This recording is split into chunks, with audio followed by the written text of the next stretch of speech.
आणि लवकरच निवडणुका येऊ पाहत असल्या कारणाने काही महत्त्वाच्या सूचना या साहेबांनी आज आपल्या सर्वच पदाधिकाऱ्यांनी केलेल्या आहेत आणि त्या सूचनांमध्ये सगळं संघटनात्मक दृष्टिकोनातून काय करायला पाहिजे त्यासाठी ह्या सूचना होत्या।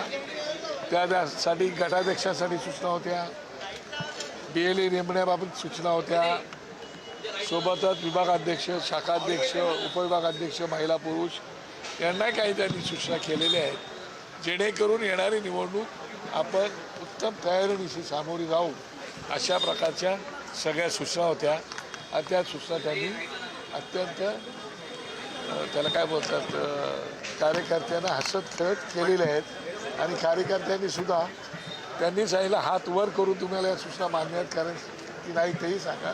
त्याप्रमाणे सगळ्यांना त्या सूचना मान्य करून आता कामालाच वेळ लागलेला आहे। उद्धव ठाकरे यांनी त्यांच्या पदाधिकारी मेळाव्यामध्ये सगळ्यांना विचारणा केलेली होती येत्या काळामध्ये ही समीकरणं जुळू पाहतायत त्या दृष्टीनं असं काही मनसे अध्यक्षांनी केलेलं आहे का? पदाधिकाऱ्यांना युती विशेषतः शिवसेना उद्धव बाळासाहेब ठाकरे पक्षप्रवेश करण्याच्या संदर्भामध्ये काही विचारणा केलेली आहे का किंवा त्यांचा रोख काय हे जाणून घेण्याचा प्रयत्न केला आहे? नाही, त्या विषयावरती काही चर्चा झाली नाही। मात्र साहेबांनी सांगितलं की आपण तुम्ही एकमेकांना मान सन्मान दिला पाहिजे, मान सन्मान देण्यासोबतच आपणही कसं वागतो काय करतो त्याच्यावर आपल्याला निर्बंध आणली पाहिजे अशा प्रकारच्या सूचना त्यांनी केलेल्या आहेत। काही जुन्या कार्यकर्त्यांना सोबत घ्या असंही बिलकुल आपले जे माजी पदाधिकारी आहेत, काही उमेदवार होते, काही घरी बसलेले आहेत, तुमच्या आपसामध्ये पटत नाही, तुम्हाला आवडत नाही असं करून चालणार नाही। कार्यकर्ता आपला आहे आणि तो कार्यकर्ता जर सोबत येत असेल तर त्या कार्यकर्त्याला आपण विश्वासाने सोबत घेतलं पाहिजे आणि त्यालाही विश्वास दिला पाहिजे की तुम्हाला पुढची वाटचाल एकमेकांना सोबत घेऊन करायची आहे।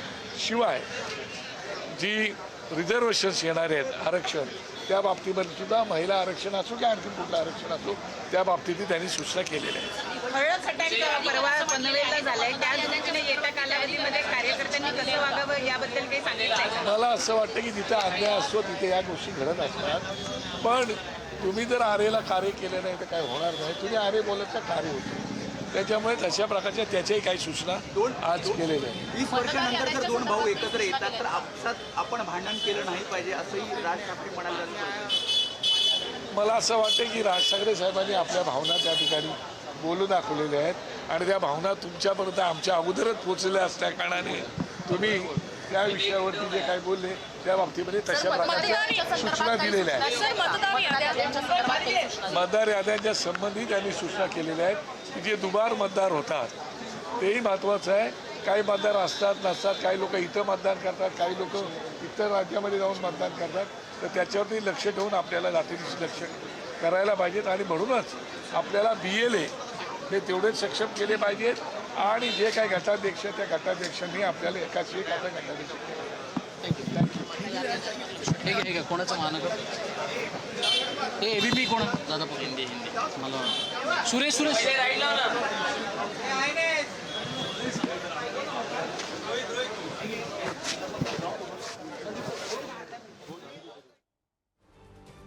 राज ठाकरे यांच्या पार पडलेल्या मेळाव्यानंतर बाळा नांदगावकर बोलत होते।